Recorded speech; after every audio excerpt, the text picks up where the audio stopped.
Hello all, I hope you're doing well today. So this is chapter 15. This is our last chapter, and we are talking about the future professionals as leaders and advocates. That's you. Here we go.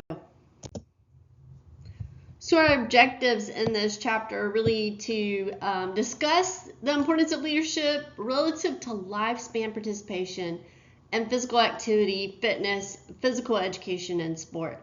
And you should be able to describe how professionals can be leaders of physical activity, fitness, physical education, and sport, and explain the importance of advocacy in a variety of those settings.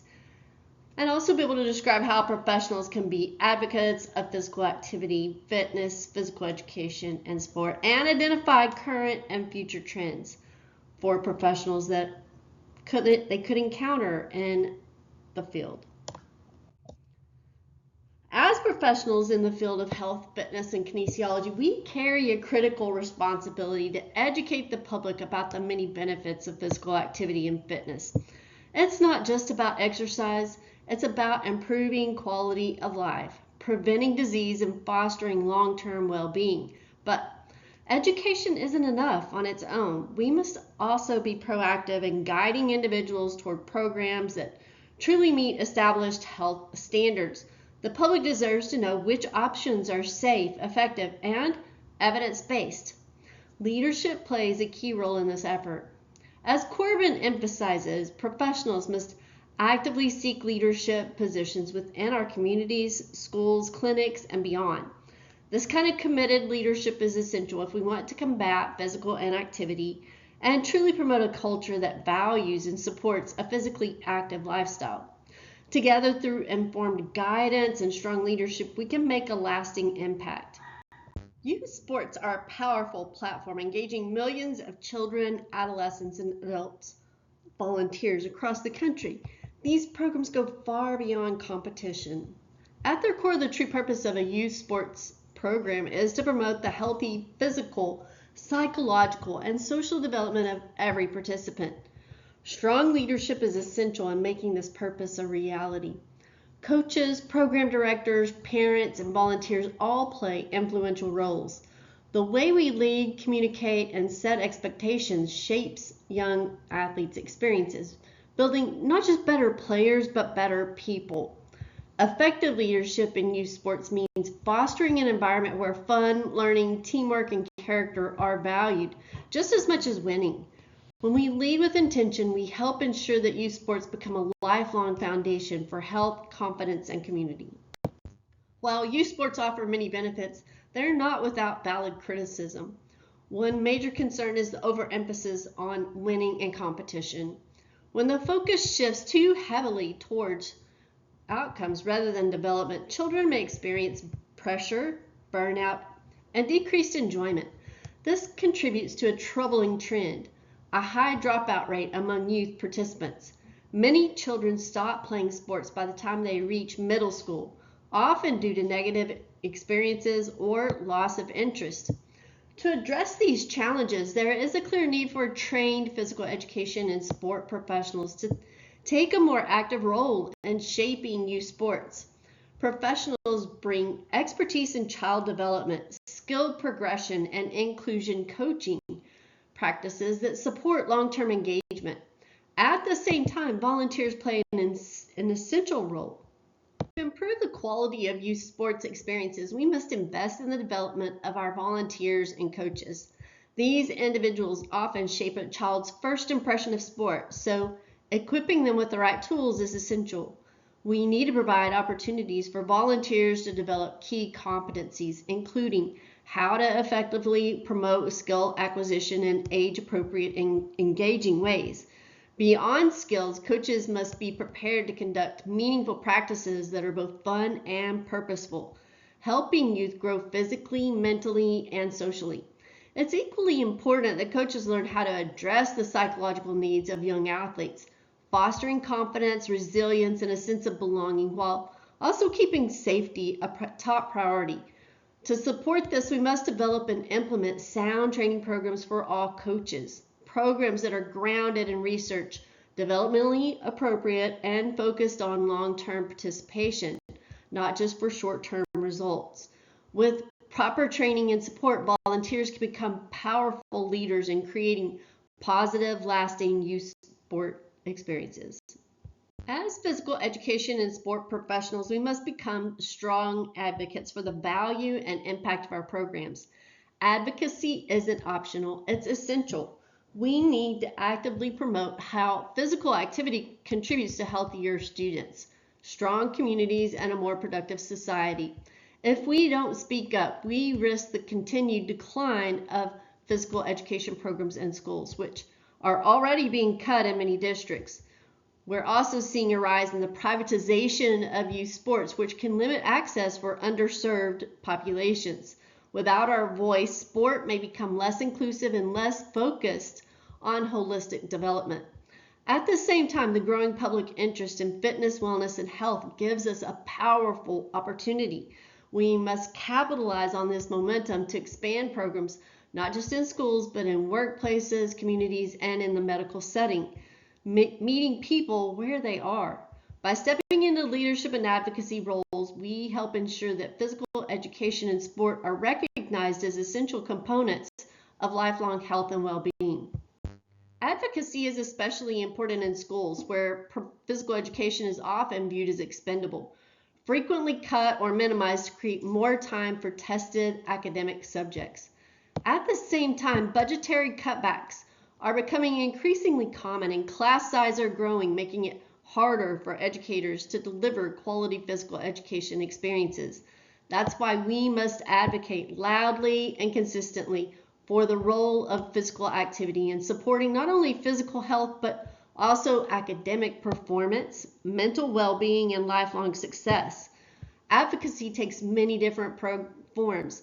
It might mean initiating new programs and expanding services to reach more students, or increasing access for underserved populations who may not have other opportunities to engage in physical activity. Whether in schools or in the broader community, our efforts to advocate ensure that all students have the chance to move, grow, and thrive. As professionals, we must go beyond simply delivering programs. We must actively promote and market them. If we believe in the value of what we offer, we need to ensure that communities know about it, understand its importance, and have access to it. But promotion alone isn't enough. We have a responsibility to confront and reduce the disparities that continue to exist in physical activity participation and related health outcomes. These disparities are often influenced by race, ethnicity, gender, age, education level, sexual orientation and ability, or disability. They result in unequal access to opportunities, resources, and health outcomes, and they demand our attention. As leaders in physical education, sport, and health promotion, we must be intentional in designing programs that are inclusive, equitable, and accessible for all populations. Only then can we begin to close the gap and ensure that everyone, regardless of background, has the opportunity to live an active and healthy life. As professionals in physical education, exercise, science, and sport, we must do more than simply respond to change. We must become active participants in creating the future of our field. This means adopting a proactive mindset, anticipating challenges, and taking the initiative to shape policies, practices, and programs that reflect the evolving needs of society. We also need to critically examine the social issues connected to our work, whether related to equity, access, body image, gender norms, or inclusion. It's time to question long-held assumptions, challenge outdated traditions, and ensure our practices align with the values of justice, relevance, and progress. And finally, we must be introspective. That means reflecting on our own values, decisions, and impact, not just as professionals, but as role models and change makers. By thinking critically, acting boldly, and leading with integrity, we can help shape a future where physical activity is a powerful force for health, connection, and opportunity for all. To truly advance our field, professionals must learn to look outward beyond themselves and examine the broader societal issues that impact their lives, institutions, programs, and the communities they serve. It's not enough to reflect on challenges. We must also be willing to consider alternatives, explore innovative approaches, and challenge the status quo. Reflection should lead to action. If we want to unlock the full potential of physical education, sport, and health promotion, we must take the next step in moving toward solutions. This requires courage, collaboration, and a commitment to continuous improvement. By broadening our perspective and leading with purpose, we can make a lasting difference, not just within our profession, but in the lives of those we serve. To ensure long-term impact and relevance, we must remain committed to enhancing the quality and effectiveness of our programs and services. That begins with establishing minimum standards of competency, ensuring that professionals entering the field are well prepared, knowledgeable, and capable of meeting the demands of diverse populations. We must also focus on developing programs and services that are flexible, adaptable, and responsive to the ever-changing needs of society, whether that's new technology, shifting health trends, or evolving educational priorities. Equally important is our responsibility to provide meaningful programs that address both today's challenges and tomorrow's opportunities, programs that engage, inspire, and produce measurable outcomes. At the same time, we must be willing to reduce or eliminate ineffective programs, those that no longer serve their purpose or fail to meet quality benchmarks. And finally, by establishing clear standards for entry into professional preparation programs, we help uphold the integrity of the field and ensure a strong pipeline of future leaders. Together, these efforts create a solid foundation for continued growth, relevance, and excellence in our profession. To maintain and elevate the standards of our discipline, it is essential to provide high-quality experiences for professionals throughout their careers. This ongoing development ensures that practitioners stay current with best practices and emerging knowledge. Implementing a science system of re-licensure helps maintain professional competency and accountability, encouraging lifelong learning and continuous improvement. Establishing professional accreditation agencies play a critical role in setting and enforcing standards across educational programs and professional practices, ensuring consistency and quality.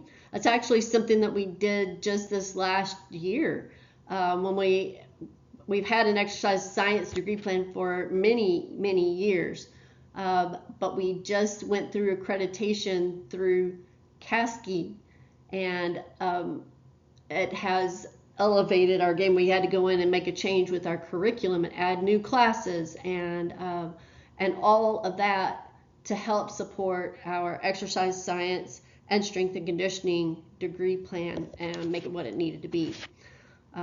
Additionally, developing high-quality programs and building state-of-the-art facilities sets a benchmark for the profession, and creating environments that support effective learning, research, and community engagement. And I think that's something that you will see with our TMUCC kinesiology labs and classrooms. We have state-of-the-art programs as well as facilities.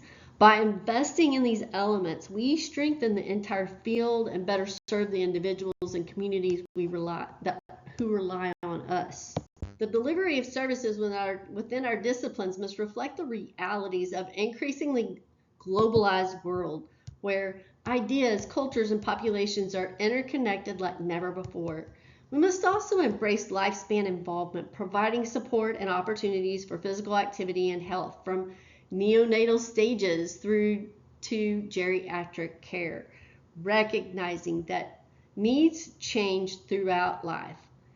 At the same time, it's essential to consider the growing diversity of our population, a deeper understanding of how factors such as race, ethnicity, gender, socioeconomic background, and more influence access and opportunities is critical.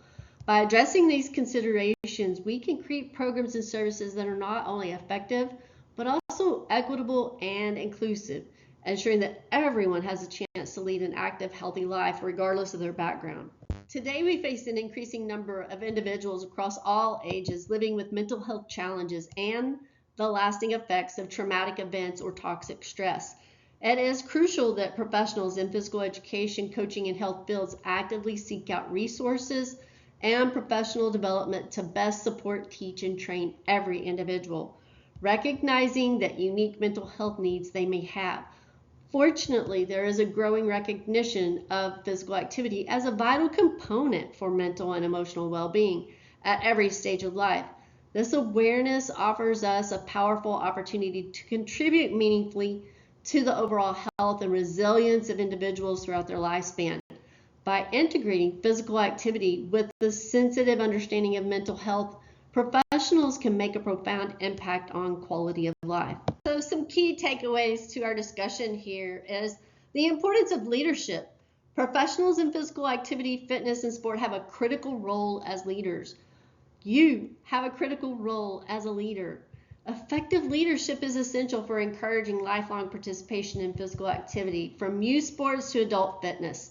This involves creating positive, inclusive, and instructional environments that foster skill development and a love for movement. There's also the power of advocacy. Advocacy is vital for promoting the value of physical activity and education in all settings. Professionals must champion the benefits of physical fitness to policymakers, communities, and stakeholders. This includes supporting quality physical education in schools and accessible community sport and recreation programs.